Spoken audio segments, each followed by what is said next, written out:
Underdawgs' journey is a testament to the raw power of undying belief and relentless effort.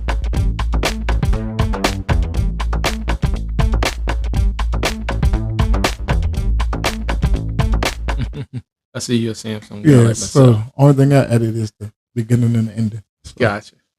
All right. Welcome back to our latest episode of Full Court Dreams, the Underdog Voice, where we delve into the stories of sports influencers who are making a significant impact both on and off the court. I'm your host, Coach Q, again. I'm always going to be your host, so you're not getting rid of me that easy. And today we have a very special guest with us. He's a seasoned NFL Talent Evaluator and a founder and CEO of LockerRoomReport.com, not to mention an engaging host of the Locker Room Talk podcast on YouTube. Please welcome Mr. Barry Miles to the show. Oh, and childhood friend, That's schoolmate, right. Classmate, everything. Yes. So what's going on, brother? Man, it's so good to see you again, man. It's the last time I saw you when we graduated. Yeah. Nah. That wasn't the last time you saw me. I know it was in the 1900s.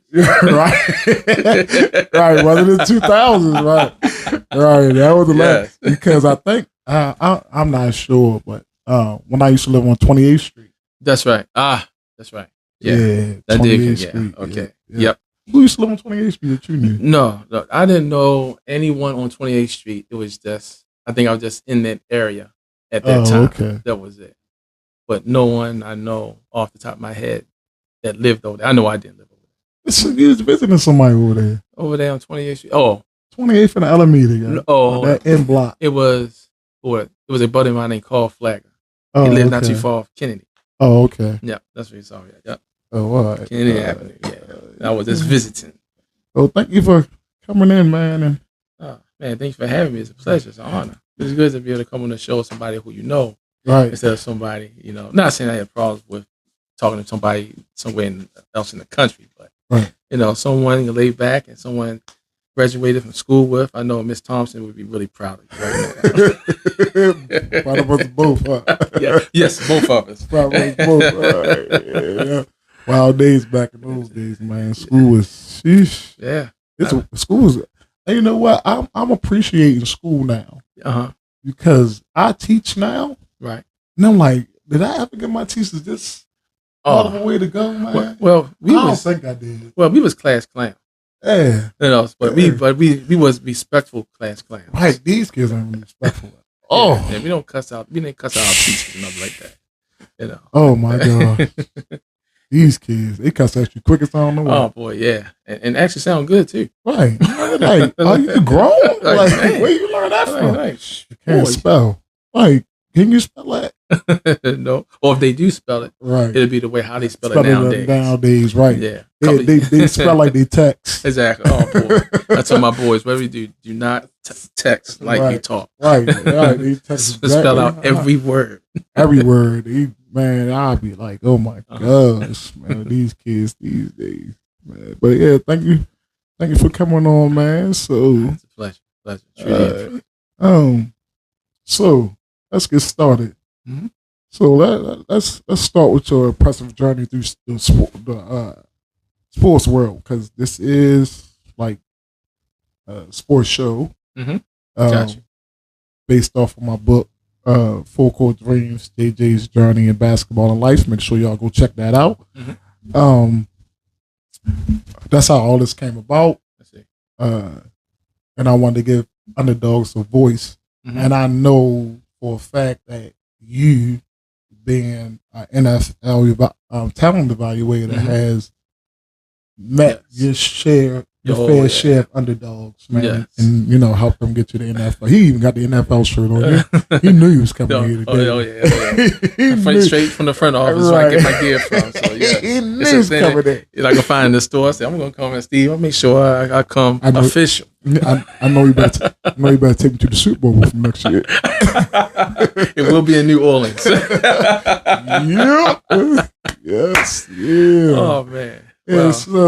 So starting from covering so you started with covering the NBA, right? Started covering the NBA. Yeah. So, and then you became a key figure in the NFL Talent Evaluation. Can you share what initially drew you to sports journalism and talent scouting? Yeah, sure. Well, I would say most of my career in sports was something that just, I would say, the Lord opened up the door and I just fell into it. Okay. I knew that I knew I wanted to be in sports. And to make a real long story short, I was working for Orkin Pest Control. Oh, okay. And I stopped, and I knew Mark Viviano and the Bulldog was at Green Turtle. I believe this was at Green Turtle. And I just went in and asked, how to get started.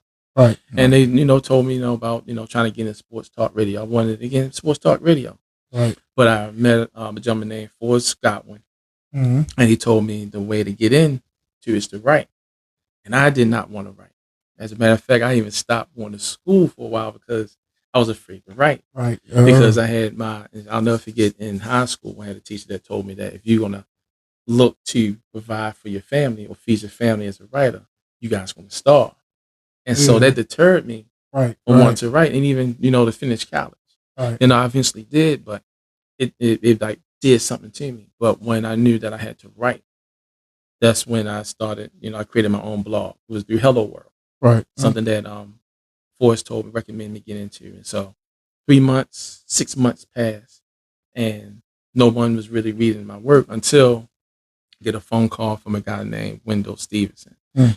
His publication was called DC Metro Sports in Washington, D.C., and he wanted me to come and write and cover the Wizards. Right. But before I covered the Wizards, everything didn't transpire the way how he wanted right away. So I covered George Washington men's basketball team. Okay. And so after 1 month of college basketball, that's when I got into covering the Wizards. Okay. And covered the Wizards from 2007 to 2010. And Wendell kept trying to get the Commanders, at the time Washington Redskins, trying to do coverage for the Commanders. And so there was a PR guy that was with the Wizards. He wound up getting a job for Washington. And so he reached out to my editor and asked, I know you're trying to cover Washington for a while. And he was like, yeah. He said, well, send the guy that you always send to the basketball games, talking about me. Because what I didn't realize was that when you go to the games, in professional sports, there's always someone watching. Right. And I mean, it's crazy the way how professional sports is, and how they have certain people that's watching, monitor. Everything. And so the reason why he wanted me to come to Washington, because out of all the media members that would come, the only ones that would normally go into the locker room, which are major publications. Right. The small publications, they just came to watch the game, eat, get that ice cream for that snack middle at halftime. Then after the game is over, they're gone. But you stuck around. I went into the locker room, got my interviews, talked to some players, and he was watching. Okay. And so that's how it opened the door for me to cover Washington. And then a couple of years later, actually like a year and a half later, a guy named David Steele, who was working for the Baltimore Sun at the time, and I went to go cover a couple of basketball games. He and I met. He started working for Fan House. Okay. And so that's when he got me into contacting a guy named Scott Ridge, who was the editor-in-chief for Fan House, AOL Sports. And so they was looking for, and Fan House, they no longer exist. They got bought up by Sporting News. But they were just looking for columnists, content writers to talk about stuff in the NFL. That's what Fan House was at the time.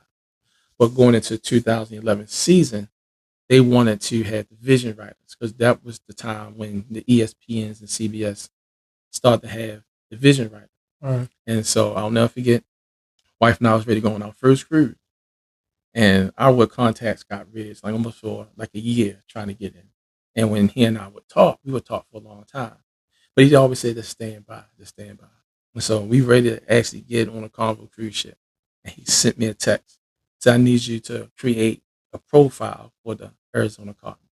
Whoa. Now, like, oh man, now, but I knew that I couldn't tell him no. Right. That I'm about to go on vacation. I said, this is the moment I've been waiting for. Right. Yeah. And so I had to wait till we stopped somewhere and took out my laptop and put in my hotspot thing that we had at the time, because it was an air card at that time. Yeah. And so when the ship would stop, I would do a profile, and I did it, sent it to him. Next thing you know, he said, do one for 49. Did that real fast. Then he said, do one for the Chargers and then the Steelers. So I did 4 profiles on the shit. Wow. My cell phone bill that month was out of this. I had to talk to AT&T and say, listen, I didn't know anything about no roaming charges. Right. Fortunately, they killed everything. And Right. so when that happened, when I came back home, I told Mr. Ridge that I was on vacation. And I said, well, you could have told me I was on vacation. And I said, no, if I would have told you that, right, I wouldn't have had that opportunity. Yeah, we ain't doing that. And then he went from saying, well, I know you're in Baltimore. Can you cover the Ravens? I said, yeah. And no joke. The next day he goes, can you cover the Steelers? I said, yes, sir. An hour later, can you cover the Browns and the Bengals? I said, yeah, I can cover anything you want. He said, okay, I'm going to make you out an AFC North writer. Oh, wow. That's crazy. Yeah. And so that whole season, traveling to all 4 teams, covering. And at that time, I was already writing articles at least every other day for the Wizards. Mm. But when I got to Fan House, I was writing 4 articles every day.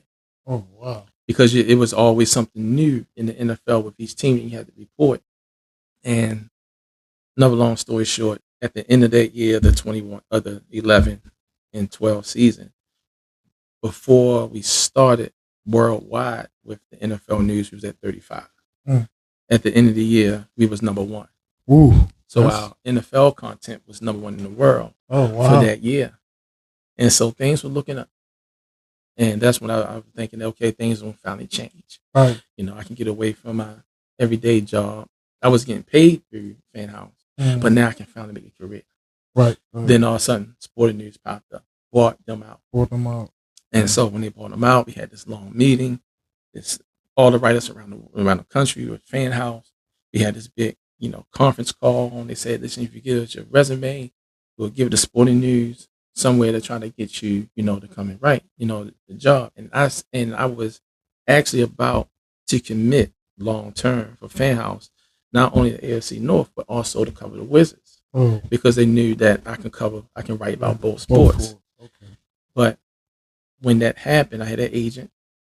And Stephen, when I tell you to this day that every writer that was a Fan House, everyone found the job except for me. What? Everyone, Dan Grajowski's, who was ESPN writer, Andy Kent, with if he's still there, he's at Palm Beach. Kevin Blackenstone, Terrence Moore, all these big prominent writers, they all landed on their feet. Was it because they was in the game longer? Yeah, I would assume they was in the game longer. Yes, because they wasn't there longer. Right. But when you're writing for Fan House, a national publication that's well known. Right. I had, guys like Solomon Wilcox that would tell me that every time they had to do an AFC North game, they always read my content because they said it was the best content laid out for that division. Oh, okay. And so I started quietly have a name nationwide. But my agent told me there was 2 major publications that wanted me. Never told me who they were, but they both changed their mind. And the reason why they changed their mind, because one changed their mind because I had a family. When I distinctly told him, family part is not a problem. Traveling is not a problem. Right. But they changed their mind because of their family. And the other one said they wanted to go young and cheap. And so around the 2012-13 year, that's when the industry started to change. So you had your prominent guys, people that was older.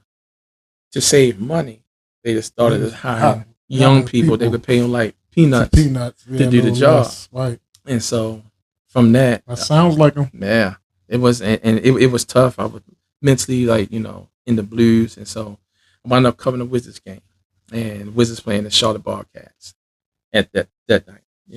Right before they got their name changed back, and so Stephen A. Smith was there. So I interact with Steve a couple of times before. Really nice guy. He's nothing like how he is on television. And we was in the locker room. Gerald Wallace was on the side. Me and Gerald Wallace had the same dress shoes on that night. I'll never forget that. It was funny. He's a millionaire wearing the same shoes that I had. Something wrong with that. So Coach Larry Brown, he's sitting down watching the North Carolina play, and Stephen was talking to Gerald Wallace for about 10 minutes. And then for half an hour, me and Steven talked. And Steven was asking, where you at now? So I told him everything that happened. And so he said, you got to brand yourself. Right. Now, several people had always said that, but he was the only one that gave me an idea. He said, create a site, a holding site, where all your work will go and your followers will follow you. Right. And at that time, I did just started writing for Bleacher Report. And so when he told me that, I was still writing a lot of stuff for Bleacher Report, but I said, if I can't keep giving my content to them, I gotta, if I'm going to do this thing, I gotta submit everything to Lock Report. Right. And so I got my buddy to work on the site for me, who live in Tampa, best friend Hank, created the site, and then after the 2012 NFL season, I decided let me try to turn it into a publication. Right. Turned into a publication, sent all my information to all the teams in the NFL, got on that email, the distribution email system. So if anything falls news-wise that you'll hear people talk about on television, I would have the same thing. Oh, okay. And so all the teams pretty much sent me all that stuff, except for the Cowboys. So the only one I didn't give was the Cowboys. But wonder why. I don't know. It's the NFL teams. Now, the thing about the NFL that's really interesting is that, yes, they have the shield, but I look at it as a puzzle piece. Okay. Because all the parts of the NFL, the associated NFL, don't necessarily work together. Yeah. It's strange the way how it works out. Yeah, you can see that though. It's strange how they work that out. And so when I created that, 2 years went by. And I knew that I couldn't keep up with the news. Right. Like ESPN, those guys around the world, how they would update stuff at least every 20 minutes. And I couldn't compete with that. Nah, it was, they had multiple people. Thousands of people, yeah. Right. Doing stuff like that. And so in 2014, I wanted to go and cover the Scouting Combine. And the league gave me this access to their communications to be able to get into the back screen to apply for credentials and everything. And for that year, for some reason, Indy wasn't showing for the Combine. And so my buddy said that he knows someone who work out with. He knows somebody that worked with the NFL. And I said, well, see if you can try to get me into Indy. 2 days later, he called me back and said, well, can't get you into Indy, but have you ever heard of the thing called the NFL Regional Combine? I'm like, no, I've never heard of that. Right. And the Regional Combine was something the NFL had under the table. No one in the country knew anything about it. Oh, they know now. Right. Yeah. Yeah, they know now. They know now. Yes. They know now. They knew nothing. And they knew nothing about it. And it was set up just like Indy. Right. But it was for people who felt that they can make it to the NFL. And during this time, in 2014, they was letting anybody up the street try to. So it was the underdogs coming in there to try to make it to the NFL. Yep. And so that 2014 year, I came in the middle part of it. So we was in Tampa, we was in Atlanta. They had one workout here. Then they had what they call the Super Regional, where all the best get together. Okay. And it was in Detroit that particular year. Went to Detroit, covered it. Knocked out the park. I'm looking around. I'm like the only media guy there. No one is there. So I'm like, wow, I got this whole thing to myself. That was a good thing, huh? It was a good thing until I put everything together. A guy named Steve Austin, who was the one that was running the whole thing. I submit this long email telling him how I can cover this thing by myself. I went online trying to search anybody covering. No one was covering. Right. And I sent him this information to say I can cover this thing like it's its own news source. The NFL fired. What? Wiped out the whole staff. Or they actually bought him out. It was actually his brainchild, but they wound up cutting his contract. Didn't bring him. The person who was executive vice president of football operations, his name is Ray Anderson. He got fired. One I got to tell you personally, the NFL fired in the front office. They fire people all the time. It's just crazy how it is. They fired. Look, Man. So what? It's like your job. You're not safe. Like it's like I give you the big idea. Yeah. You let me run my big idea for 2 or 3 years. You sit back and watch how I run it, and then you say, "Okay, you fired. We know how to run your job." Like, that's exactly like that's crazy, dude. Look, I came up with the idea. Yeah. Like, I mean, but he didn't cry because they paid him very well. I mean, they probably did pay him very well, but I'm like, no, dude.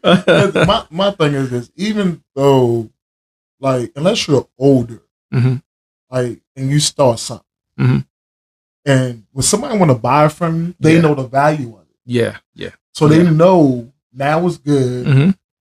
5 years from now, it's going to be better. Right. Yeah. You know what I mean? So we're going to pay you. But my thing is, you're going to make more money off of this than what you're paying me. Mm-hmm. So why shouldn't I just write off whatever 5 years instead of just taking that? Mm-hmm. What's that? Well, I'm just going to take everything with me, right? Like, and stop you from doing anything because it was my idea.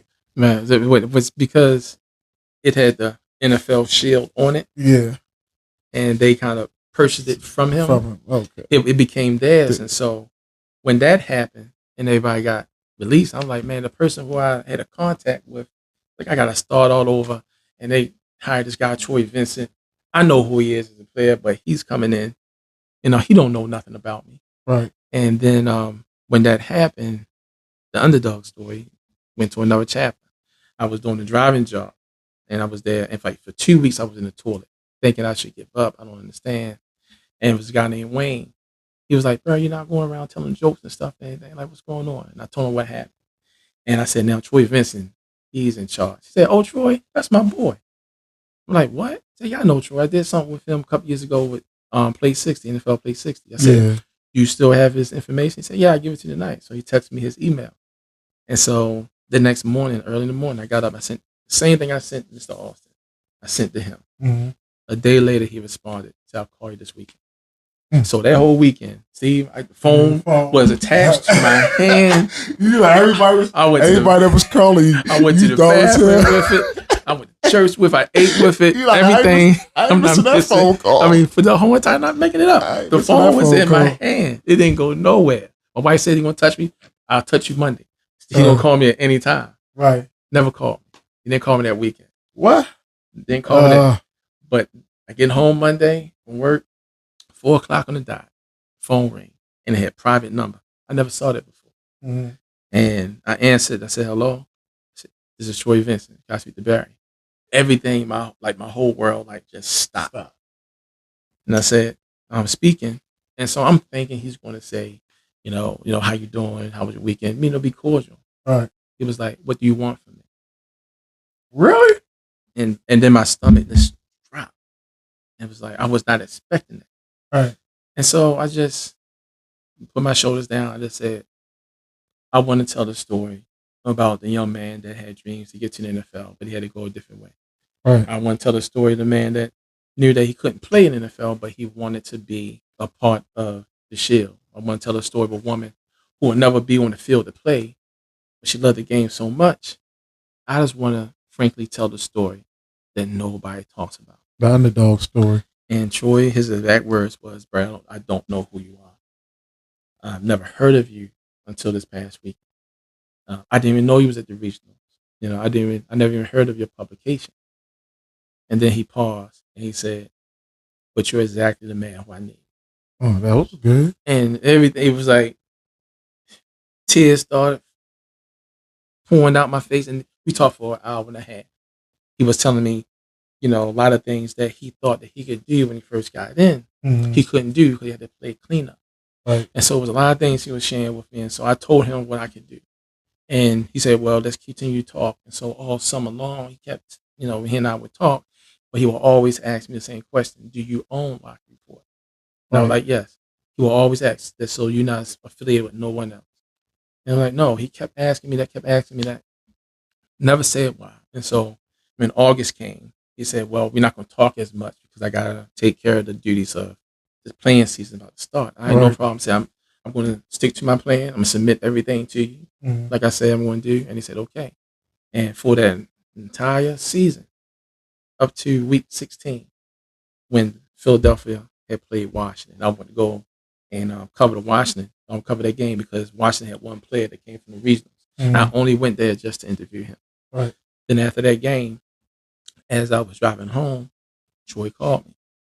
And his exact words was, it's like the Lord's taking me to another place. And he said, I'm going to be honest with you. From day one, when you talked to me about what you want to do, I didn't believe you. It went through one ear out the other. All this conversation we had throughout the summer, he just he said he could not fathom how can this small publication, after we went to ESPN, went to sports, went to Fox, went to Sports Illustrated, and told them about the regional, and no one was interested in covering it. But yet, one man with a small publication is doing the job of a major network, and everything that you said you were going to do, you did it, and you committed to us. You said, well, all right, from here on out, we're going to commit to you. He said your phone is going to ring like crazy Monday morning. Your email is just going to go crazy Monday morning. I'm going to even set you up with my personal advisor. And I'm driving back home, tears flowing. Sure enough, that Monday morning, my phone kept ringing off the hook. My emails going crazy, so and so from the NFL, so and so from the NFL. And so he told me this: write a bill every month, what you want to charge. And I wasn't trying to be greedy. Right. And so from, I would say 2015 up to just last year, partnered with the NFL, and in looking for unknown small school talents. And from just being there covering it, I would say around 2017, being around the other scouts, they taught me the eye of how to evaluate. Right. So I went from not just covering the sport, but know how to evaluate. Now I know what to look for in an NFL player, because as soon as you see those guys go in the field, it's like, all right, everybody's fast, everybody's strong. Right. And then you look at it closer, and you look at it even close, and you look at it close, and I'm like, oh no, this guy got it. Right. I'm watching the ball come out. I'm looking at certain things. I never looked at football different. I never looked at football like everybody else now. But now, my family hate watching football with me because I look at it totally different. Oh, I'm looking at forget the schemes. I'm looking at footwork. I'm looking at hands. I get it. I'm looking at how the ball come out. All kinds of things, because when you're around that atmosphere, and the tough part of it all is that when you have players, and I was talking to someone's uncle today, a guy named Travis Blackshear, really good cornerback from Fulham. Got invited to the Buffalo Bills camp. I believe he's going to make that team. He's that talented. But you have parents, people that reach out to you after they see you post who's going to be out there. Right. And it got to a point in 2017, that players that when they would come to the workouts, and at the end of their workout, sometimes you probably have local news there in that city, wherever city we at that weekend. And you probably have like somebody from the NFL Network that don't want to be there. Right. And they go and talk to someone. But that was the year where things changed, because I would be announced last. I will always try to interview at least 8 players. Right. And then talk about them coming up. But for some reason that year, just watching, everybody was looking at. And when they called the players' names out and they said, you can go to the locker report, they was excited. And one of the players came to me and said, I told my father, if I get interviewed with you, I'm going to the NFL. That's how locker report started to really become something national. Where in the part from January on to the draft is where the value of locker report came. That's when a lot of still to this day, young men send me their game tape just to to evaluate to see if it's good enough. And when you get used to evaluating, seeing what it takes to get to the NFL, because Steven, I tell you, man, everybody on the surface know it's hard, but everybody really don't realize how hard it is. It's very hard. It's a nightmare. Yeah, and like all that talent out there that you evaluated, and your story, like you never gave up. Right. Yeah. Every time the door shut in your face, like every time you was almost there, because you know how it is. You know how faith works. Like they say when it start to get real rough, that's when it's about to explode for you. Yeah. And everything is starting to get really rough where you can't see, like, man, I'm not, it's not gonna happen. And all of a sudden, boom, it happened. Right. And what you was talking about is like, is what happened. Like, you went through all this stuff. All right, I got this now. I'm good. I'm about to blow up. Boom. And they fired everybody. All right, I'm in again. About to blow up. Boom. Dang, they done fired everybody. Yeah, it was like that. It was like, I think I'm getting these people fired. Right. It's my fault. I'm sorry, guys. I'm sorry, ladies. Right. Like, I'm about to get everybody fired here, man. So, I'm going to look. So, me saying that is just to tell people, like, you don't ever give up on your dream. Yeah. Like, keep on putting that work in, because like I got this girl, this student of mine. Mm-hmm. So she could draw really good. Right. And so I gave her my book, and I was like, "Can you draw this for me? The front of it?" I said, "Because you can draw this for me, because I might want you to illustrate my next book." Mm. So she was like, "Oh, I don't want to. I don't know." And I said, "You're a really good artist. Right. Like, don't ever shy away from your art. Mm-hmm. Like, always want to show people your work. Right. Because you never know who's going to take interest in your work, and you just blow up like that. Yeah. So don't hide your work from it. Don't never hide your work. Whatever you're great at, use that. Yeah. And show it to everybody you can that's willing to listen. Yep. And that's willing to see it, because you never know who's going to, like, Troy Vincent, I don't know who you is. I'd be like, call the NFL, they know who I am. Here, call this person, he know who I am. So, and I'm sure that person, Troy Vincent, know that person, because all the people you've been around in the NFL and stuff like that. And you could have easily said, you don't know me, like, okay, call this person, call that person, call this person, call that person. But what I think that got him was how genuine you were. Yeah. When you told him like what you wanted. Right. And I think a lot of people beat around the bush, and like, it'll just be genuine with people. People know when you bull crapping them. Yeah. Oh, I just want to write for you, and no, you gave him your story. Yeah. And he believed your stories somewhat, but like, you proved to him because you kept on giving him the work. Right. You delivered on what you said you was going to deliver on. And when you try to get to that level of professionalism, right, they already know they can change your life. Right. It's $1 billion company. They know they can change your life. But when you get to that level, it's more like, okay, what you going to do for them? Right. What are you going to do different from somebody else? Or what are you willing to do that somebody else not willing to do? Not willing to do. And then to be up, 3 o'clock in the morning, sometimes sooner, going to bed at 11 o'clock at night, because your mind is going ideas you can't sleep. Right. And you gotta write, you gotta put it out, and it's not like it's a drag. It's something that you love to do. It's like it don't bother you. Right. And then you just, then you recognize your body is like trying to shut down. Right. But yet in your mind it's like, I still gotta get this out. I still got this out. Right. Because you love what you do. But when you get to that level, people want to see what you're going to do for them. Right, man. I ain't go to bed till 5 o'clock in the morning. Yeah. I got up yesterday at I want to say I started everything at about 12. I ain't go to bed until 5 o'clock this morning.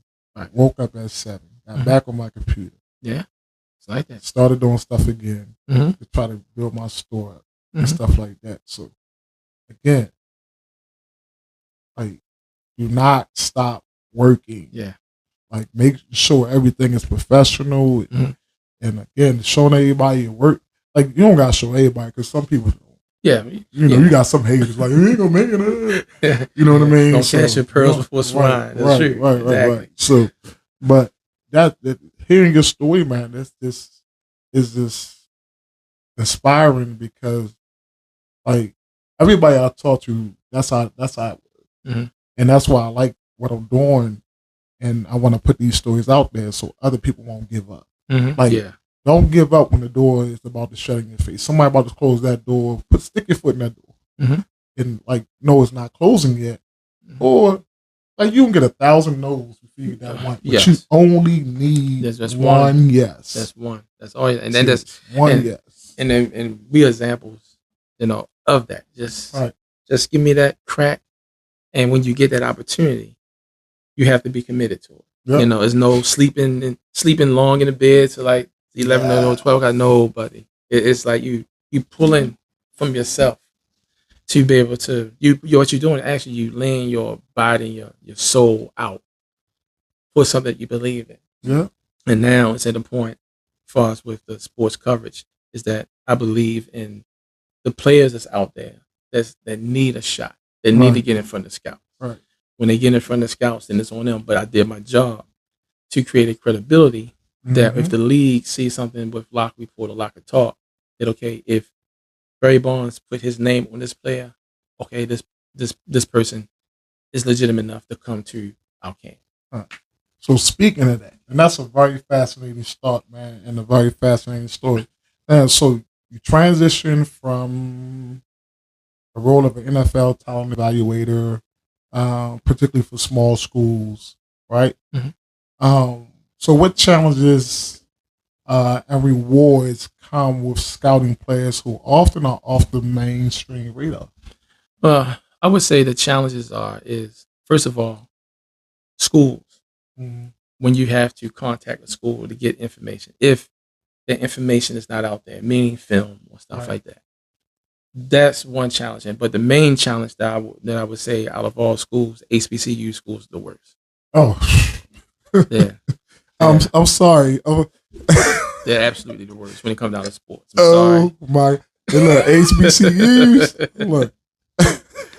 My God! You reach out to them, for a certain player. You got any tape, any contact. Y'all gotta do better, HBCUs, man. Y'all want all this money, and y'all want people to help y'all out. You gotta do better. Man, I mean, I did on one of my shows. I did a whole breakdown. One of the things that Troy had talked about years ago, before Kaepernick and all this stuff happened. Mm-hmm. I would say it was in 2015. His heart was geared to trying to do something for HBCU, right? Because with him being a part of NFL Legends, you have a lot of the legendary players that played at HBCU in the 70s and 80s. I mean, in the 70s, 80s, and 60s. Right. So they were like, look, we need to get something set up for HBCU. Right. And so he will always talk to me about that. And I said, well, we'll look into it. I said, for myself, I like to group all the players, but he felt that it was coming to really put emphasis on it. And so since he was emphasizing it, I started emphasizing. So I started to put more into it. Right. And a couple of years ago, they started HBCU Combine, which they have every year in New Orleans. So I went the first year, went to the Legacy Bowl and everything. But when I started to get close to it, that's when I recognized that, hold up. HBCU, they crying wolf. And to hear how people would say that the NFL just don't want to go there, or there's no talent there, or the NFL don't want to be involved, that's not true. In order for the players to get better in HBCU football, HBCUs have to put money into their program. And this is the argument they always say, well, nobody want to give them no money. And I say, you're a liar. Because HBCU, when they get the money, and when they first started, the infancy stage of HBCU schools was to put into academics. Right. Show that they can compete against their white counterparts in the field, being a doctor or any other profession. Sports was something they just had, and they just wound up being really good. HBCU saved the NFL before the talents they had. But what they do is, when they still get money, instead of them put into the football program, they put into other things. Okay. And when they do that, that's when you do a disservice to the players. That's when you get molded uniforms and helmets and all that stuff that Ed Reed was talking about, all that stuff that, Coach Prime was talking about. Long before they start talking about it, I was talking about it. Right. Yeah, and I went to a couple of shows. They're gonna invite me back because of how bad I talked about it. Because it's a travesty to see how they're not putting into their players. There's some HBC. I know Morgan for the longest time, that when they shut down the cafeteria at 5:00, the players didn't get finished practicing at 7. If the cafeteria is closed, they don't eat. If you want to build your school and build your program, you have to cater around football. You have to cater around basketball. Because you think about all these other schools, and I even said about private high schools. Yeah, you're not surviving in a private high school if your sport's not good. Right. Yeah. And that's you're not surviving. You're not. You're going to close down. If your sports are not good in private high school, you're closing down. The sports in public high schools horrible right now. So you have to put money in. And it's kind of because it's student athlete, but it is student athlete. But to get those students to come to that school, your athletic program has to. Don't nobody want to go see no game when your kids are losing. You Nope. ain't gonna pack your stadium. Yes, You know what I mean? exactly. You ain't gonna pack your stadium. Mhm. So you ain't going. Don't nobody want to pay tuition to go to your school because you're losing football, basketball Yeah, games. So that's it. don't nobody want to pay that tuition to go to your school, Right, Because what I'm gonna do? Like, right. so I get it. Like Morgan is building, Mhm. and Morgan is building the school. Mhm. I don't know how much they building the athletic program. Their training room is still about the size of your house, and you have a beautiful home, by the way. Right. But for an athlete that's trying to get to the NFL, Yeah, the they ain't gonna cut it. training room Is not. Oh my gosh. You're not going to make it. And then the challenging part is trying to get people to understand and trying to get these schools to understand it, that you have to put into it, because if you don't put into them, the play on the field is going to be an example, because their play on the field is low compared to trying to power five. Self-esteem's low. Uh-huh. Yeah, I mean that's you look physically. good, you play good. I mean physically. I mean I just went to Morgan's spring practice a couple of weeks ago, and I just can't help it because my eyes trained. I said, these guys not blowing off the line, and these guys trying to get to the NFL. These guys, nobody, it's not going to happen. They only have one player on there who I like, was their quarterback. That's from Ohio. He's a small, number 11. I think he may have potential, but the rest of them, from what I looked at, it's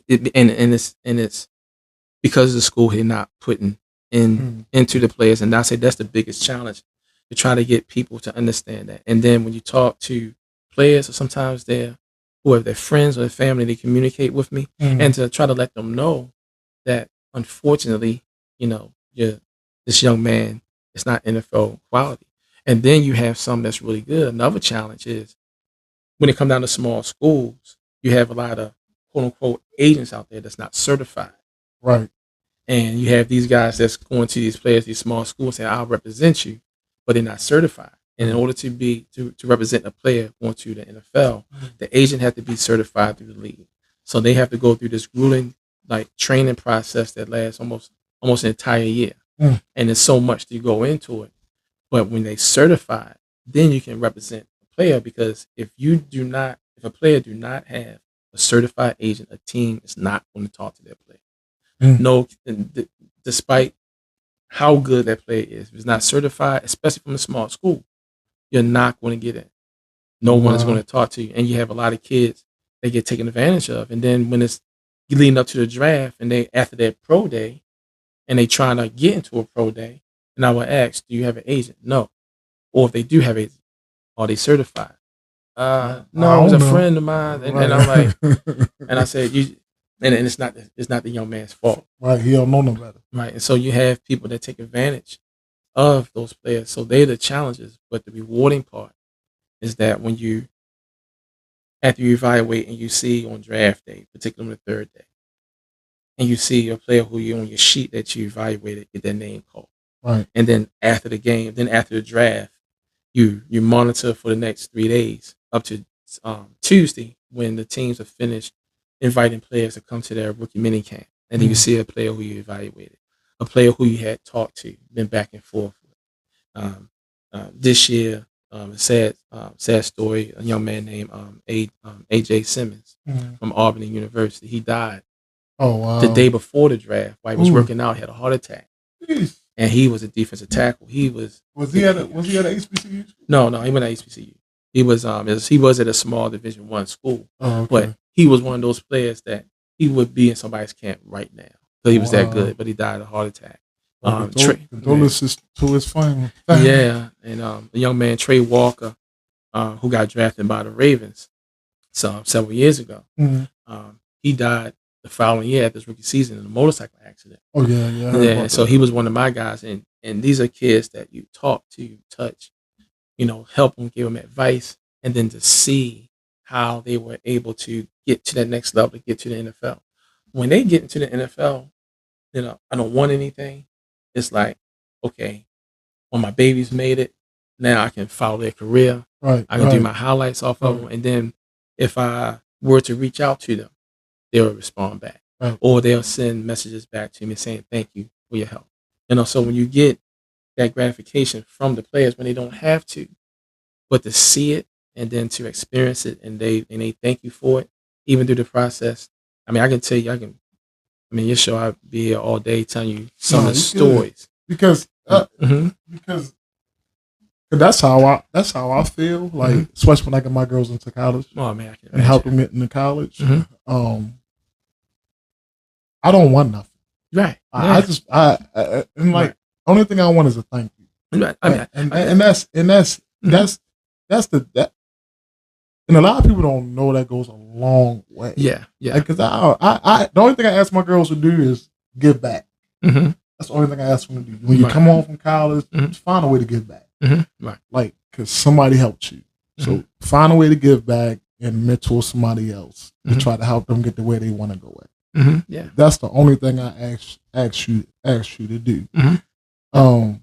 So for me, I'm the same way. Just to see them and watch them on TV and watch them on on the computer and watch their games and went to Rhode Island because one of my players' father passed away. So she had a game on the anniversary of his death, and she was like, "Coach, I really need you to come here."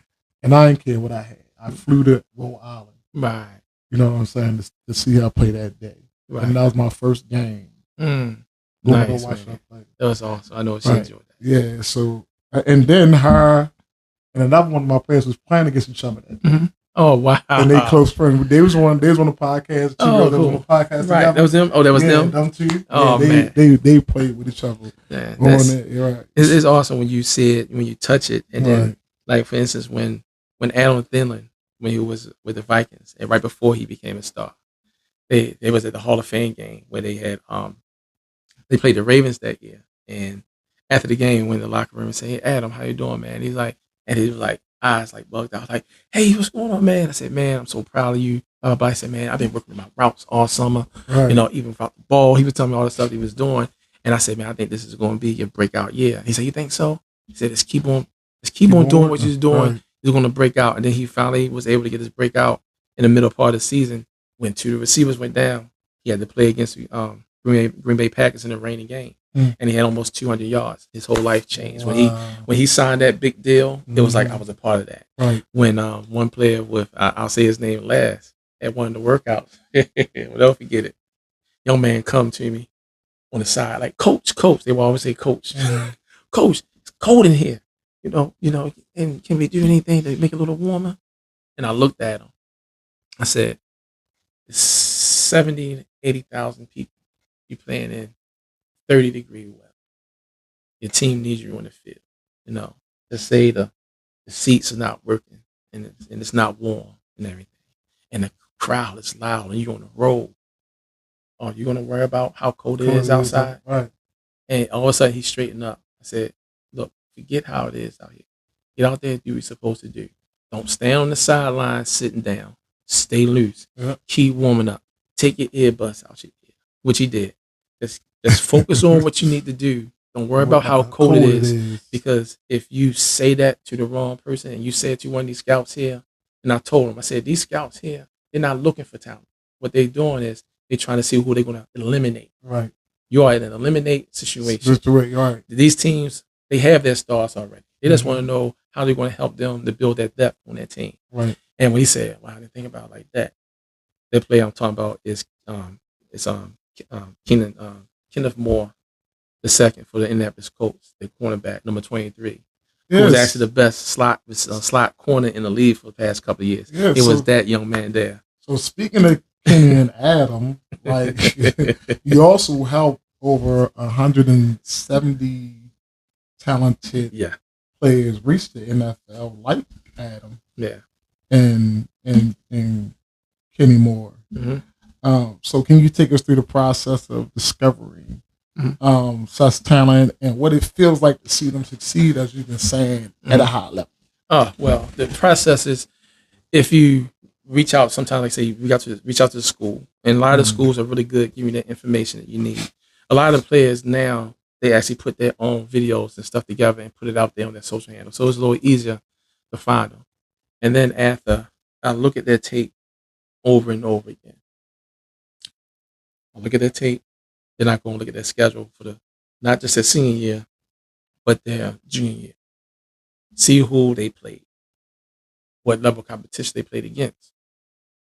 what they did against that level of competition on a consistent basis. How many, if it's a receiver, how many catches they had in a year, how many yards they got. Okay, who they got most of their yards against? Is this a sorry school in their conference, or was this a Power 5 school? Certain things like that you just look at, and then you just look at their technique, their fundamentals, and then after you go through their fundamentals and see what they're doing, that you have to find, because one of the things that NFL scouts want, especially from small school talent, it's fundamentally based people that is that they're not worrying about flash. That's what the first round is for. Second, third, they want to see, do you have the basics down and you sound in your techniques. That's all they want to see. Right. And then when you present that and you put your name to this player, put this player like Isaiah Davis. Yes, this guy right here is someone to look out for. You put out their names, and then after they go through that process and you look at their film, then that's when I start talking about them. I write about them, do my spill as far as my podcast and things like that. Send their information out of what I did to them. Okay. To create a buzz on social media, then they'll get in contact with you, and you give them words of encouragement, and it get to a certain point that the words of encouragement, which I've gained over the years from covering in the NBA and the NFL, was that when I got to the locker room to talk to the players, it wasn't so much trying to create a story; it was about building relationships. Right. Yeah. And I wish a lot of people get that. Yeah. It's all about building relationships. All about building relationships. Michael Wilbon was the first person that told me it's all about building relationships. And so I carry that with me to this point now, and just building relationships. And then after that is built, going through that process, one of the administrators told me years ago that NFL teams look at who I put out, but they will never tell you or admit to it. Right. So he said, whoever you tag your name to, make sure that person continues to be legit, where teams can say, okay, you're a viable part of their data. Because the NFL, when it comes down to teams, they can never get enough data. Right. And then that one person that you that put on there. Right, exactly. and if you get that wrong person, his credibility is shot. Right. They're not going to get you no more, because they it's so many sources they can pull from. And then when you get in good graces of the teams, and they say, okay, this source is validated. And when you get that part to that, when you get to that certain point where it's validated, that's when you start to home in on your skill, because each year I have to get better and better. Each year my list of talents gets smaller and smaller. They don't get larger and larger because it's smaller and smaller, because that's how the NFL, man, it's unreal, the type of talent that they look for. Yeah, and I go through the same thing with college coaches. Mm-hmm. A lot of college coaches that I talk to, they come and watch me practice, right, and watch me work the girls out and stuff like that, so they know they're getting a good product. Mm-hmm. Yeah, and I don't, like I tell my girls, like, if I don't, because I evaluate talent too, and I can tell, like, she ain't going. Like, so when I send a girl, or when I tell a coach about a girl, my main reason why I say it, because I know how hard she works. Yeah. Mm-hmm. If you ain't working hard, I'm not telling my girls this off the bat. Yo, if you ain't, I'm not talking to no coach for you if you ain't in the gym as much as I'm in the gym. Right. If I tell you, and I'm doing it for free, that we got workouts Monday, Wednesday, and Friday, and you don't show up, I'm not telling no college coach about you, because you don't want to work out. And it's free. Like, boy, I'm not even charging you. Like, just getting the. I got the gym 3 days a week. Mm-hmm. Come in the gym from 5 to 8, 3 days a week. I got the gym. Don't even want. I got the gym. Mm-hmm. 3 girls show up. Like, they the only 3 girls I'm talking to coaches to. Right. Yeah. Because I am not, and I always tell them, like, I'm not talking to a college coach for you, because if you go somewhere and you mess up, that's my name. That's it. I'm about to say that. That's and it hurts everybody else that comes after you. Right. Yep. So, for instance, I got 2 players that's supposed to be going to York, PA, to play basketball. Mm-hmm. One of them, I actually talked to the coach about. The other one I didn't. He came to one of our games and talked to the coach. But I did tell him, like, that she's okay. She's a big guard. She can play when she want to play. But now I'm regretting even saying anything. She ain't been to a workout since the end of the playoffs. She ain't did nothing. I told her father, I said, dude, I would not send her. Right. I will call that coach and say she ain't coming. Yeah. If she ain't working out, no, she ain't doing nothing. Man. So he was like, no, I'm going to send her and let her learn a lesson. I'm going to send her and I'm going to let her fail. Yeah. Yeah. But I'm like, no, I wouldn't do it. I wouldn't be wasting my money sending her up there. Yeah. Because I'll send her right to a JUCO and let her do it there. Yeah. But the other girl I had, she talked to the coach because they didn't give her enough money. Okay. So she wanted to go there. Right. They didn't give her enough money. So she wound up, McDaniels gave her practically a full ride off of her academics. Nice. So I said, the best thing for you to do, call the coach, tell me you ain't coming. Go to McDaniels. And I will email the coach, which I did. She was just like, well, we got everybody, but she can come and try out. I said, go there, you work hard. You're going to make the team. Yeah. So go there, try out. If you don't make it this year, you will make it next year. Exactly. And you got 4 years in school. Right. I mean, do you have a lot of athletes that listen to your show? I'm sure you probably do. Yeah, because half of them do most of it. I'm going to say this right now. It's the evaluation process is grueling. It's not a friendly thing. It's hard. I mean, it's mean. And I'm going to tell you now, if you think that you can make it just by going to practice, you're not going to make it. Oh, I tell them all the time. You better put that time in when you're at home, when nobody's watching.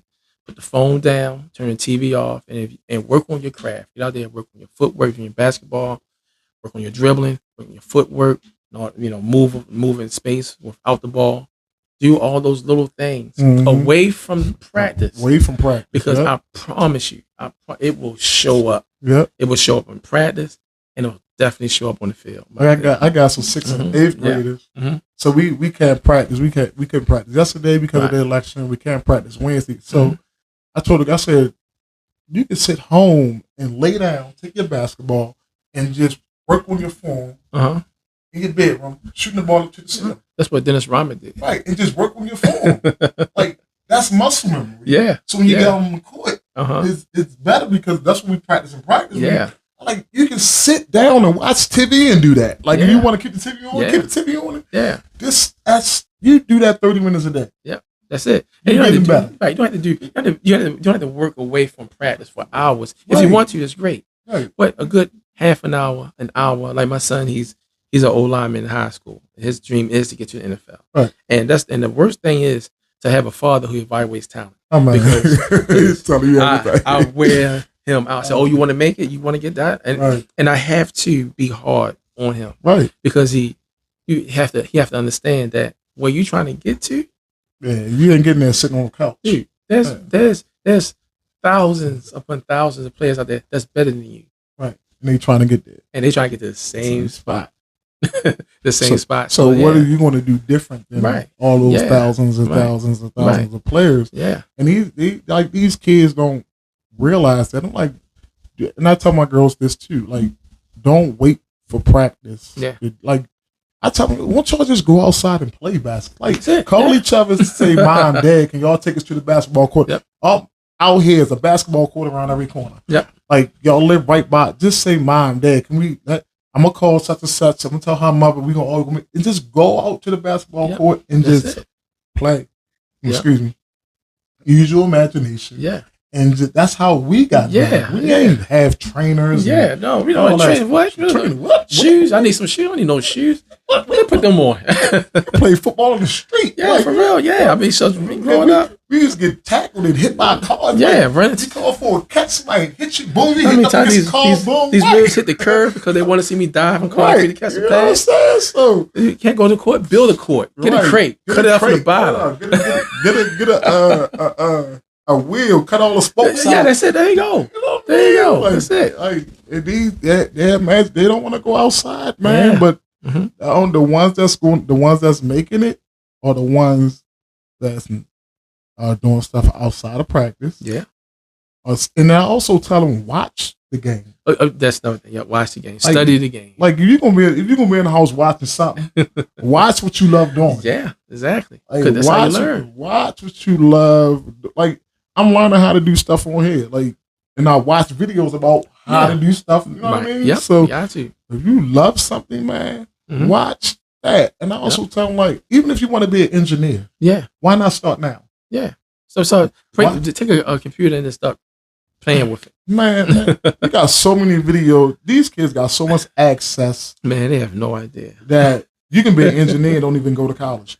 Because you got so much access on the internet where you get how to be an engineer. Yep. It'll come up, show you videos how to make a doggone stoplight. Yeah. Like it's there. Like, it's just, why not start being what you want to be now? Yeah. You got access to it. Yep. We had to wait till we got to college when we was coming up. Or we had to learn by mistake, or you put that situation. Right. Right. No, in my case, all right, this is the situation. Okay. Radio not working. Let me take the back of the car to the radio out, see why the radio not working. Exactly. You know what I mean? So it's just crazy, man. You're absolutely right. That, like, these kids got to get out, and if they really want it got to be. Let me see. So, what age would you recommend a kid making this a job? Well, as far as being an athlete, yeah, like I'm still have fun with it, but I don't recommend for kids to make this a job until they get into high school. Yeah, I would say when a child realizes that this is what they want to do, right? And when you're young, you have to first know that you like it, right? And then after you know you like it, then you love it, right? That's why when I would go and watch little league games, and you have parents that's trying to get their son to be like Tom Brady on the field already, and it's like, dude, they don't even like the game yet, right? They don't even love the game, they just trying to figure it out, right? When it comes to a certain point where they know in their heart that this is what they want to do, right? That's the right time to actually put a time or age for each child is different, right? But it has to be a point where they know beyond a shadow of a doubt that's what they want to do. This is what they want to do. Because some kids get it at a young age. Some kids get it pretty much their sophomore year in college. Right. You have tons of players that got into college and their senior year in high school. Right. Or some of them take it serious until their freshman year in college. Right. So it all depends on that individual. And the only thing is just that, are you willing to sacrifice your body? Are you willing to sacrifice friendship? Yep. It's a lot of sacrifice. Time going out because, even your eating habits. Right. There's a whole bunch of things that you have to consider that you don't want to do. And one of the things that most kids now cannot get past is the now, the present. Because they think they're going to miss out on something. They can't go to this party. They can't hang out with this girl, or can't be with this girl, or can't go to this place there. They look at it towards being restriction. No, when you know that you're focused, that your goal is to be a 1%er, to become a professional athlete, which is 1% chance you're getting there. Right. You have to channel everything that you're doing to get there, because it's not. It's hard. It's not even. It's nearly impossible. And it's not. Everything is not physical.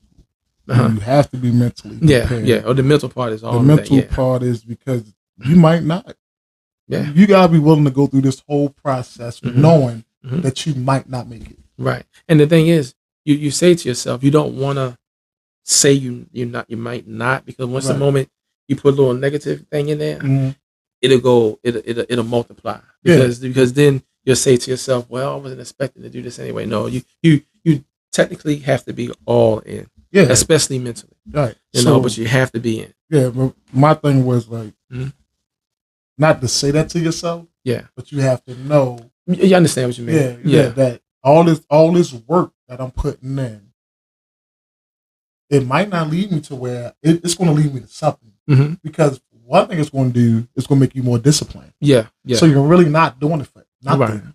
Right. But you might not. It might lead you to something else. You might not play NFL football, but you might become an analyst. Right. Yeah. You know what I mean? Yes. Yep. Or you might become a coach. Right. You know what I mean? I ain't play NBA. Right. That was further away from my freaking mind to play NBA. But I ain't never think I was going to become a coach either. Right. And the same thing where I'm sitting at. Right. I didn't think I would ever get to this place in profession to travel to another country, to be able to go to the stadiums and then meet certain people and help people to go cover Super Bowls. That was the first thing from my mind that happened. But what I realized at the same time, while you're going through this maturation process, a lot of things you go for is not for you. So somebody else is watching. And when they watching, it's like, oh, okay, then that's how you did it. There was a young man I used to do the sideline report in Washington, D.C., did a show for the Washington Commanders. And the cameraman always brought his son. And his son would watch me go in there, talk, do the thing in front of the camera. He said, I want to do that one day. And next thing you know, over the years, he wound up going to school to be an analyst. Make a long story short, he's next month, it'll be 4 years he worked with ESPN as an analyst. All because he was just watching. And I said, hold up. He got the ESPN. I sent no resumes. He just getting bam. He's right up in there, right? But when you see that, to answer your question from earlier, what the gratification you get, and the pure excitement, and honestly, even if they don't say thank you, knowing that I was a part of that from a distance, and when they were to see you or hear your name, 10 times out of 10, and I'm a witness to it. 10 times out of 10, they go like, "Oh, Steven, coach, that's right. Just let him in, because if it wasn't for him, I wouldn't be here." It'll click with him and everything. It was several years ago. I'm in the airport. This guy who was in the army. He was a Marine. He was dressed and everything, and he come and tapped me. He said, "You probably don't know who I am." And I'm looking in his face, and he said, "You was one of the guys that evaluated me a couple years at the regional combine, and I got injured." I like, oh man! I looked in his face, because he had his hair cut and everything, and he just said, "I just wanted, to thank you.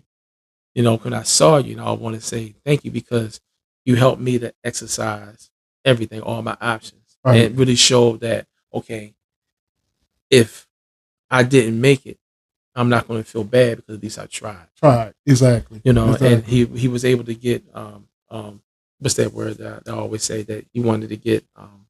It'll come to me. It's oh man, it's a common word I always say all the time. It'll come to me, but it was just more that he exercised everything. He had like no regrets. He had peace of mind. He had peace of mind that regrets. He did everything right. And he realized that was not his journey, and he wound up enlisting into the Marines, and he gonna make a career out of that. But that discipline, like you said, it helped him to be able to stay in shape, to know what he needed to do to get in there. And so that was really encouraging. So when someone see you, although you probably will never see them again, but if you do, when they see and they know who you are, they're gonna embrace you and welcome you. Right. Man, it's amazing what you do, man. How you do it, and helping all these underdogs get to the NFL, 170 talent players, stuff in this, and counting, still growing. You still doing your thing. So I just want my Super Bowl tickets. See, I don't get tickets. I just get the credentials. Well, I just look, and then all the time. You can say this is my part. He got a podcast about underdogs. So we're here to talk to all the underdogs on the team. So I can interview all the underdogs. Man. I got my own, I can interview all the underdogs on the team and stuff like that. And things like that. I would love to have some of them players on my podcast, man. It would be. Sometimes I say to myself, well, should I reach out to them? And I'm like, nah, I'll leave them alone. But sometimes if they see me on Instagram and they see me doing something. I just like...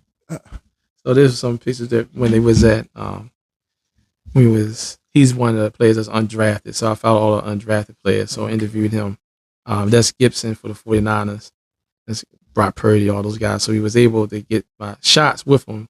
And this old lineman was the reason why 49ers didn't win, because he missed the blocking assignment. Oh man, you put him on blast like that. That's crazy. Yeah, so for me, everybody, you gonna get a celebrity? I'm like, no, like. For me, this is about the ordinary guy. Yeah. You know what I'm saying? And how they, got to where they, got to, and their story, and maybe they didn't get to where they eventually wanted to go to, but they ain't stop persevering and Right. stop working and stuff. Mhm. So this is what this show is all about. I love like- this show. It's a like, good show, man. I'm trying to. So on Instagram, I follow all these basketball players. Right? Okay. And I love girls basketball. So Right, mostly yeah. of them females because I had a young lady on here a couple of weeks ago. Mhm. And I'm trying to get them to come on the pod. Like I want you to tell people your story Yeah. as a young lady because you never know who's listening. Yeah. You never know. You never know who's listening. Mhm. And somebody hearing your story, like what's the name, heard your story when he asked you, Mhm. what you wanted to do. You never know who's listening to your story, and if your story is genuine, Mhm. it may help somebody out. Yeah. You know what I mean? So I'm trying to get these girls on the podcast to come in and tell their stories. And a lot of my players come in to tell their stories, but Mhm. even I tell people like you don't gotta come in. I can do it virtually. Right. Yeah. You know what I mean? And then I'm trying to like have people on here like you who are supporters of these underdogs. Yeah. You know what I mean? Yeah. To be able to tell, some of their stories and what you do to help them out and stuff Mhm. like that. Which I think is good because there's nothing out there like No. It's I mean, I would say for the longest time that I would say I was like the NFL's biggest secret that nobody know about. right. And in the backyard and being in Baltimore. And then I ain't even That's- I watched your stuff, but I never know you was that big. Like I didn't know you was like that. Like Yeah, the NFL dude. I watched your stuff, yeah. but I ain't. That I covered the officials. I was doing the officiating coverage. I approached when Dean Blandino was there at the time, and I came up with an idea how I can cover the officials.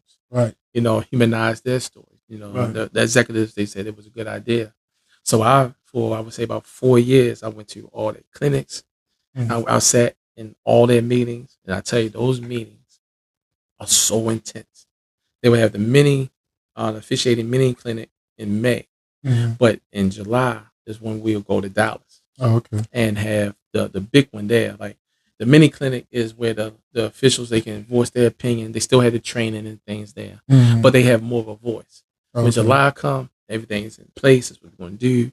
Everything from what their duty is going to be, who the crew is, how their laundry is going to be set up, how their combine and nutrition plan is set up.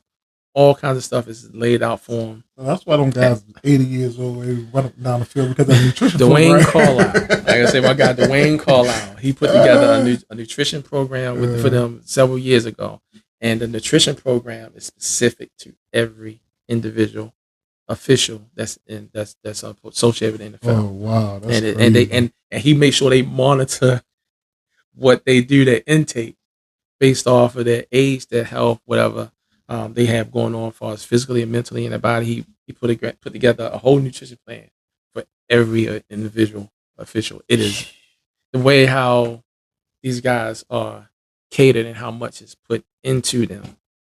It's and what is expected from them on the course of a week during the playing season. It is crazy.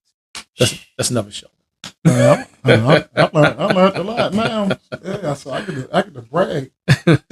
Now I know this now. So I get to brag a lot now, man.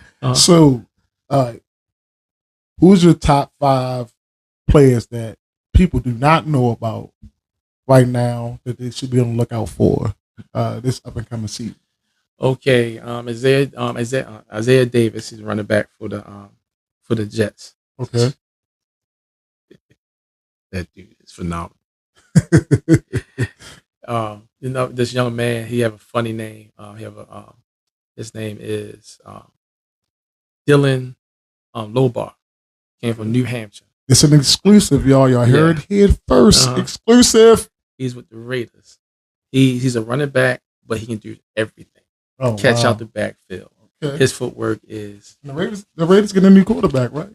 Who? The Raiders. Oh man, But I know the Raiders got a good one in the backfield, and the Jets got a good one in the backfield. Right. Another player to watch out for, I would say, I'm trying to say, I know a lot of fantasy guys is out there.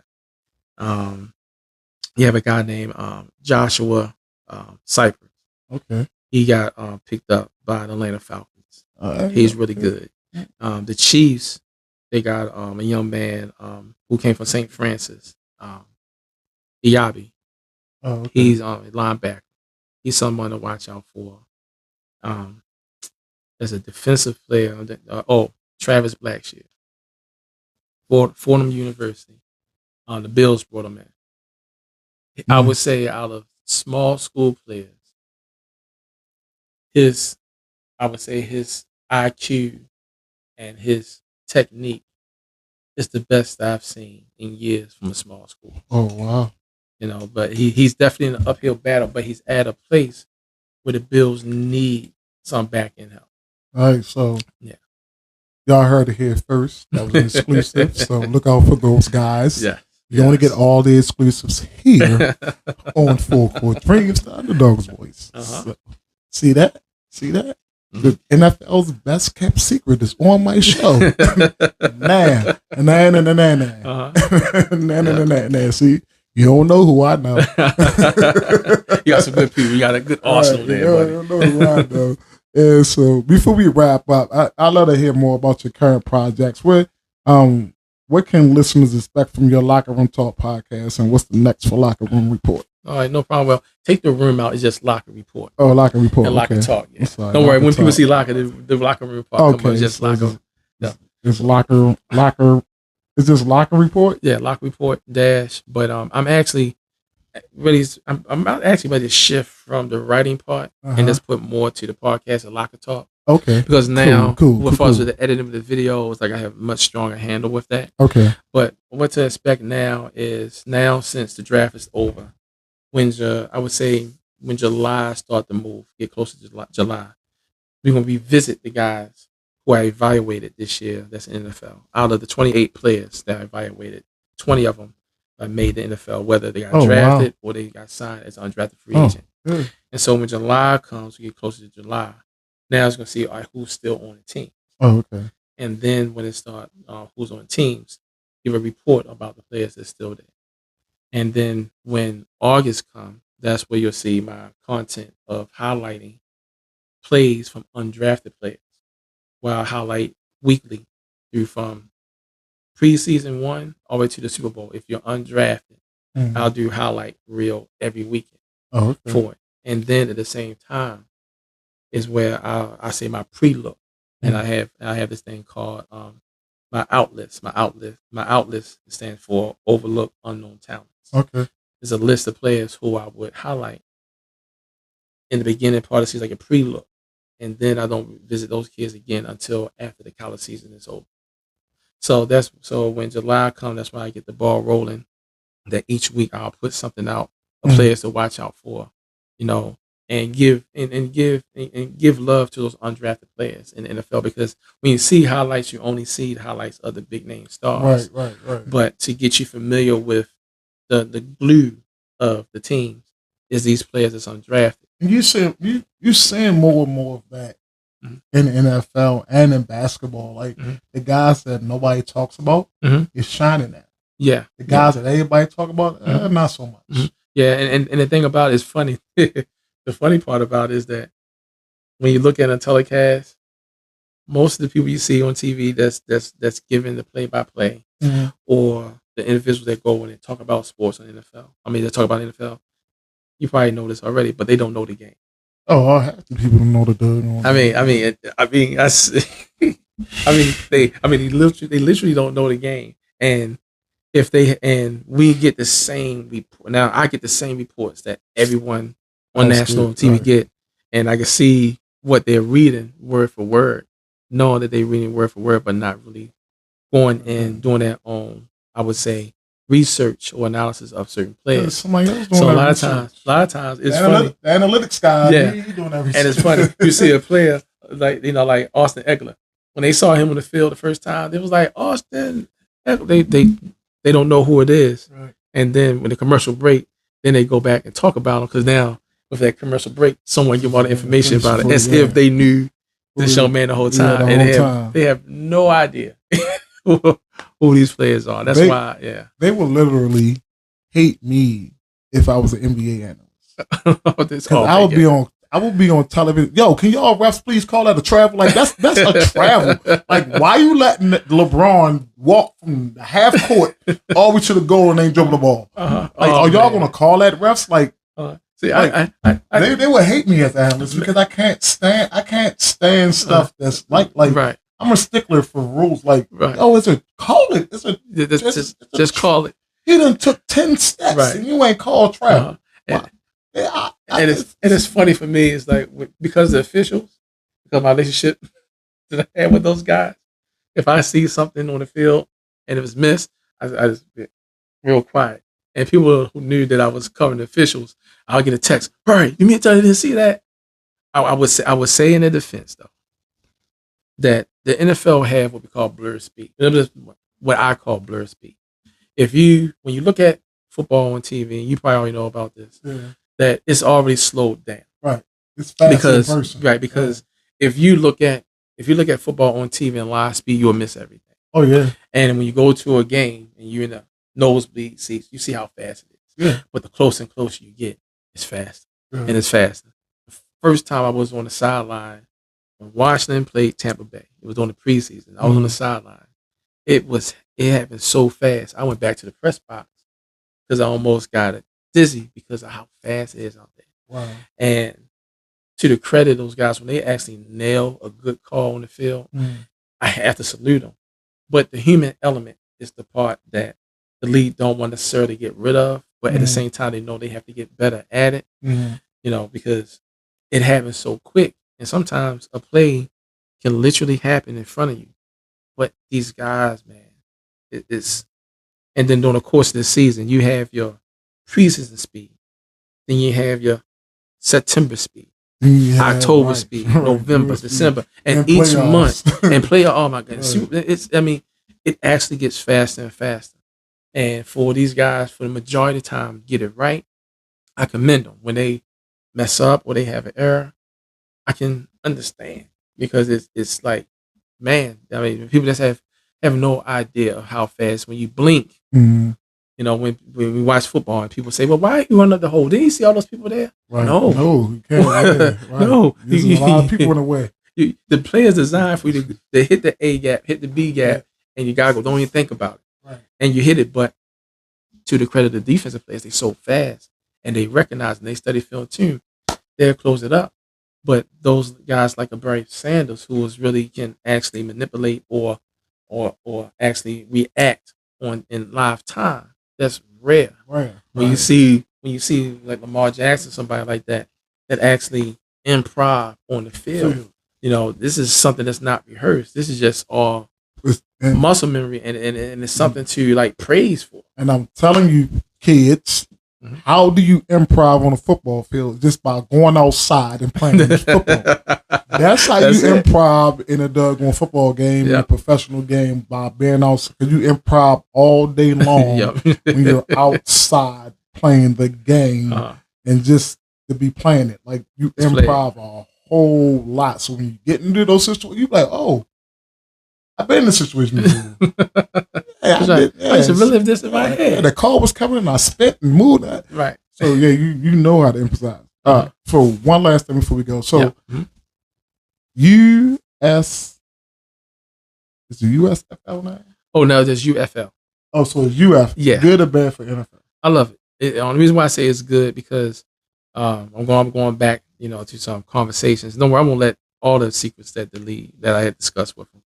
But there was one time that it was on the table that they wanted to try to see if they would have like some kind of farm league. Mm-hmm. Now I'll tell you the positives and the negatives of it.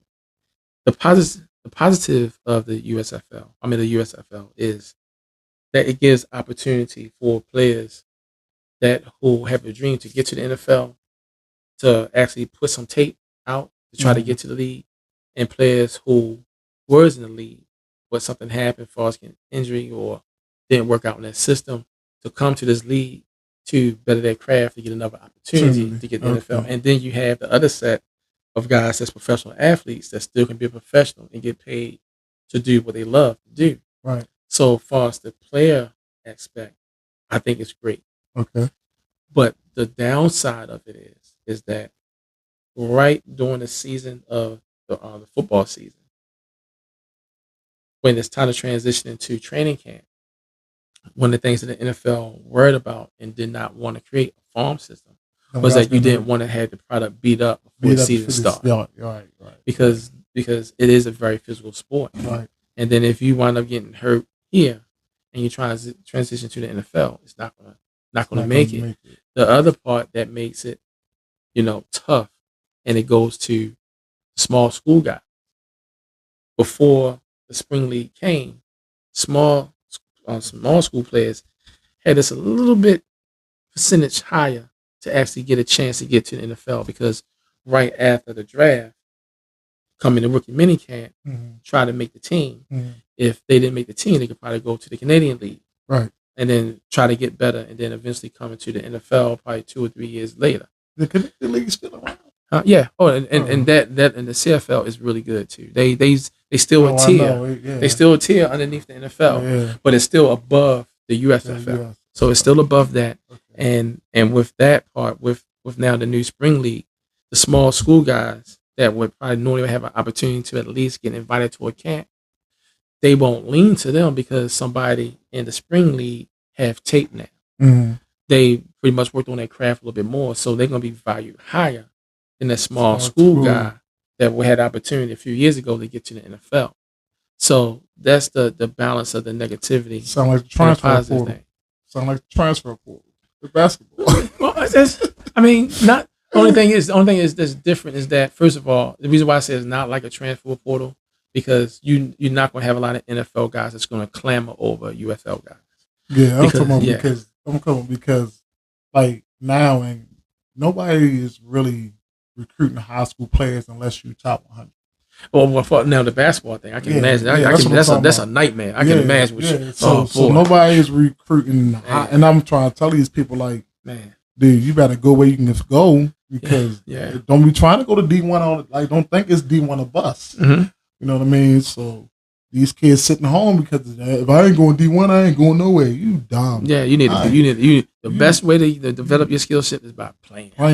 So you dumb. Like, ain't nobody say you ain't gonna never go to D1. Right. But my thing is, go to a school, couple of years, hone your craft for 2 years as a sophomore, and then if you feel as though that you need to transfer, as a junior. Yeah, and then that's good. And then ask for another year eligibility. Right. Because now you have players now, and COVID helped a little bit. You have some players that's getting to the NFL like they 23, 24. I mean, Blake Corum, running back for Michigan, he got drafted. He's like 23 years old now. Right. So they have ways to extend your collegiate career to try to get enough on tape to be able to let the the professional guys see what you can do. Yeah, this transfer report is something wicked. I can imagine. It's wicked. So we got all the exclusives here today. So make sure you tune into this episode. So, man, look, it's been really great seeing you, bro. Yeah, man. You know what I mean? Getting together and talking and stuff. This really been an educational thing for me, man, and learning, because I really don't watch the NFL that much no more. Okay. And I think because of all the rules is the reason why I don't watch it no more. You gotta have the rules. You gotta have it. I think because of all the I don't know, they can't dance and celebrate. Well, they don't celebrate now. They got the group celebrates inside there now. Yeah. But I don't know. I guess I'll start watching. And then the stuff that happened a couple of years ago with Kaepernick really left a bad taste in my mouth. Kaepernick left a bad taste in my mouth. He pissed me off, actually. I can tell you honestly. So I'm mad at Kaepernick. I'm not mad at League at the Kaepernick. Okay. I'm mad at Kaepernick. Right. So that left a bad taste in my mouth. So I watch it sometimes, but again, I'm more of a basketball. Yeah, basketball. Yeah. So understand that. With football on, I'm in somebody's gym. Right, I got you. I'm in somebody's gym. But look, it was really enlightening. Like, it was a lot of depth knowledge, man, that you brought to the show, man. I really appreciate you coming here, sharing your experience, sharing how you really is helping these guys that are underdogs really reach their potential. Evaluating them, not lying to them. Yeah, because there's a lot of evaluators out there that lie to a guy, and stuff like that. So I really appreciate that, man. Uncovering, and nurturing talent is truly inspiring, man. And Mhm. never thought you would do it. Never thought. I never ever thought you would do this. Oh man, But it's so insightful, man, and encouraging and inspiring. For me to keep going. man. You know what I mean? And doing what I'm doing. So I thank you very much, man. And I just really want you to know that, man. Just keep on going, man. I'm gonna see you on ESPN one day talking to Stephen A. Smith. Oh man, hey, look, thank you so much. Talking to Brown with Jim Brown, Jim Brown, yeah, James Brown, yeah, and those guys, and Shannon and Shannon, yeah, Shannon Shaw. Shaw. I don't know about Shannon Shaw. No, Shannon, he's not. I don't know about him. Michael Strahan and Michael, you know, Phil Sims and all that. You're gonna be on that show. Man, I'm calling it right now. I receive it. I'm calling it right now. You're going to be on that show. They need some people on there that know how to talk about football and evaluating talent.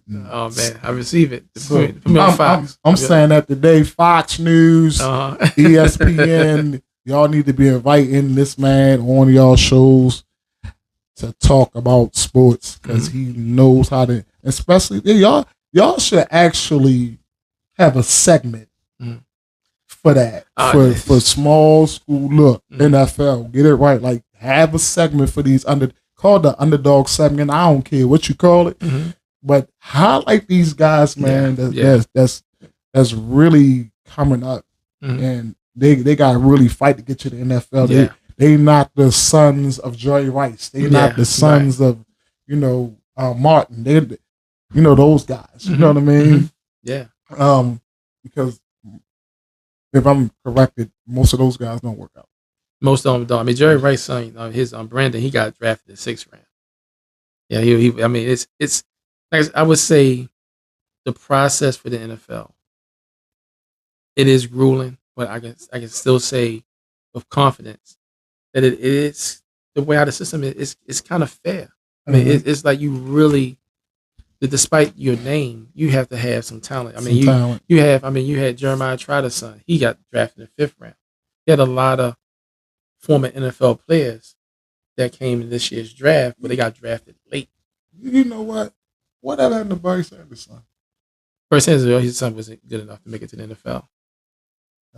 Yeah, because it's like it's. Because he went to Ohio State. He went to 2 schools. He transferred from one, then went to Ohio State. Even Ray Lewis' son. This couldn't cut it. I mean, they'll get your name. Their father's name will get the antennas up. Right. They will look at you. Right. It'll probably help get your name in the door. But when it comes down to the evaluating process to get to the NFL, it's no hold bar. They don't care who your last name is. You better be good enough. The thing is, you have to be good enough first. And I would tell all the guys who I evaluate, you have to be good enough to get in front of scouts. Yo, you know what? So, you know who be really good? So it'd be somebody that thought to play the NFL but wasn't a big star. Mm-hmm.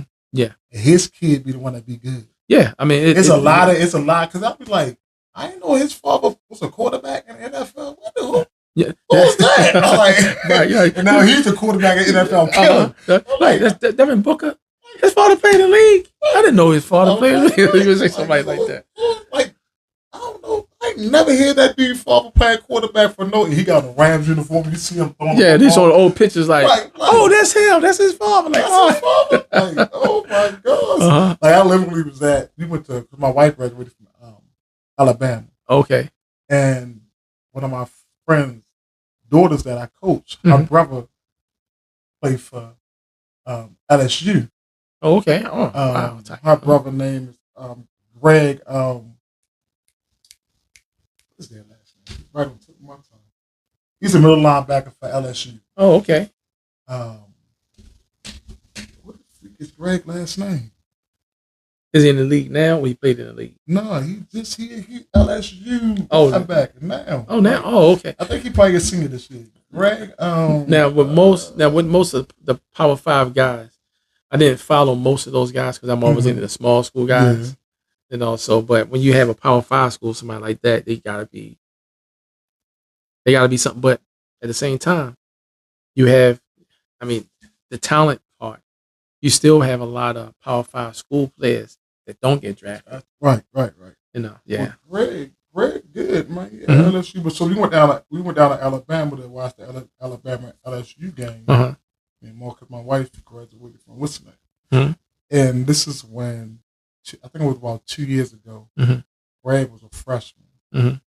And now I think he's a starting linebacker for LSU, middle linebacker for LSU. Oh, okay.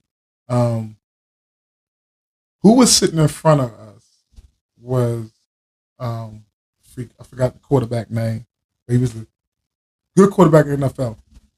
His son was the quarterback for LSU. Oh, Daniels? Left hand. His son was the quarterback for LSU 2 years ago. Oh, left hand. Okay, Trash. He was trash. Okay, I know Daniels. He was Trash. trash. Oh, trash. White guy, he was trash. And he was sitting like he was sitting like 2 rows in front of us. So we were watching the game. He's like, "Yo, this son is cheap trash." He must have came right after Burrow. He shouldn't. Yeah, I'm like, he did. He should not be quarterback. He was left-handed. Oh wow. I'm like, he is some trash. Like, he ain't making it to the NFL. Oh boy, yeah. He is some trash. But yeah, man. But again, it was great. Tell everybody where they can see your podcast, hear your stories, and all your handles. Gotcha. Where they can follow you at. On Instagram, I have 2. One is Locker Talk 100. Other one is Locker Report 100. On YouTube, Locker Talk Podcast, and on Twitter, Locker_Report. Okay. Mm-hmm. And so, how often do your podcasts come? Well, I do it periodically, depending on what's going on right now. So it's not weekly just yet. Oh, okay. But it picks up weekly during the playing season. Okay. But this the season now where so you do the season podcast, like season 1, season 2, season 3, season 4. It feel like it. It feel like it. Hey, that's a great idea. At least your followers know it's seasonal. You know what I mean? It's definitely gonna be something on there. And right. I would say that the content that's on there, it carries itself. Okay. Through the course of the next couple of months, because right now, what you'll see on there are players that were highlighted that's now in the NFL. Oh, okay. Then when I come back towards like in June or July, these are guys that still left in the league, and then we take it from there. Okay. Yeah. So it's relevant. Oh, great having you on the show, man. I hope Man, I enjoyed it, man. It was great. Yeah, just seeing. This is the reason why I wanted to come in person. Right. I haven't seen my high school classmate in years. Yeah, we gotta get together sometime. Yeah, man. absolutely. I don't hang out with a lot of people, but I definitely. Yeah. I don't hang out. Hey, my family be like, yo, why you don't? No, I'm trying to. I don't know about y'all, but sacrifice is tomorrow. Like I sacrifice a lot. Yes. And because it's this in my family. Yeah. So I even with my family here. And it's one thing that LeBron James said is that your family don't know how much you have to sacrifice to get to where you gotta go. Yeah, that's the content that I got from it. Like, you gotta be very strong to be able, and your family have to be very understanding because, and they have to love you enough to know that this is what I have to do. Yeah. I have to sacrifice. Right. Yep. I can't come to birthday parties. I'm going to miss graduations. I'm going to miss cookouts. I'm going to miss. I don't even miss a funeral. I'm going to miss these things because where I'm trying to go is where I'm trying to go. Right. Where you're trying to go, you don't have to sacrifice as much as I do to get where I'm trying to go at. Yeah. You know what I mean? So, and like you said, every kid want everything now. You ain't sacrificing nothing. Yeah, exactly. It ain't worth it. Yep, it's not. It's not worth it if you ain't putting something on the line, to achieve your goals. Right. You ain't working. Nope, not at all. You ain't doing what you want to do. You ain't doing what you love doing. You ain't doing. You just exist. Yep, exactly. So I rather do what I love doing, sacrificing some things, prioritizing some things, than just to exist. Right. That's it. And as you get older, you figure that out. Yeah. I don't just want to exist in this world. Yeah, they can't do it. I mean, people make important what they want to do. Right. The question is, what you want to do is that consider that's important. Right. Right. Yeah. Right. I tell people that all the time. People won't do what they want to do when they want to do it. Exactly. So exactly. I'm like, why you worrying about? They gonna do what they want to do when they want to do it, man. That's all. I know. Man, it was an honor coming on here, man. I really enjoyed myself, and it was definitely breathtaking, man. I really enjoyed it. Yeah, let me know when I appreciate it. Let me know when you want me to come on your show at the Super Bowl, and I can be I guess on your show, Radio One at one of the games or whatever. I can be, we can have a live podcast at the stadium. I've been thinking about that. I've been thinking about taking part of that radio role because I'm asked every year, you want to have a spot? No, I just want to cover the game and then leave because the Super Bowl atmosphere is bananas. Right. So yeah, we can sit down at a game and set our little camera up while you're watching the game, and And I'll keep that in mind. That's for sure. Something and just talk about the game on the podcast live about the game and stuff like that. Oh man, hey, that's like a plan to do like for upcoming season for the game. More like, all right, let's talk about this game, break it down, have our own thing. You know what? I'm in. We'll just do something like that. That'd be a good idea. Talk about the game and stuff like that. Yeah, we turn the TV down. We don't have no volume. We'll just talk. Talk about the game, break it down, and you can say, especially the game that one of your guys playing. Oh yeah, definitely. Especially game one of your guys. Yeah. One of those guys, or any game they have multiple undrafted players playing. I'm in. Yeah. Yep. So we can do that. All right, man, I really appreciate you coming out. And thank you to everyone for tuning in. And remember that every underdog has their day. And don't forget to follow us and subscribe to our podcast on Spotify, Amazon.com, iHeartRadio, and on YouTube at Coach Q. That's QUE. Do not put Q. It's QUE on Facebook. For more insightful stories from the sports world, keep pushing, keep dreaming. Until next time, keep your laces tied and your goals in sight. Holla.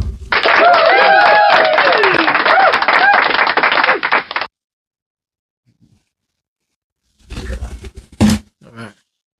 Oh man, that was on the money, man.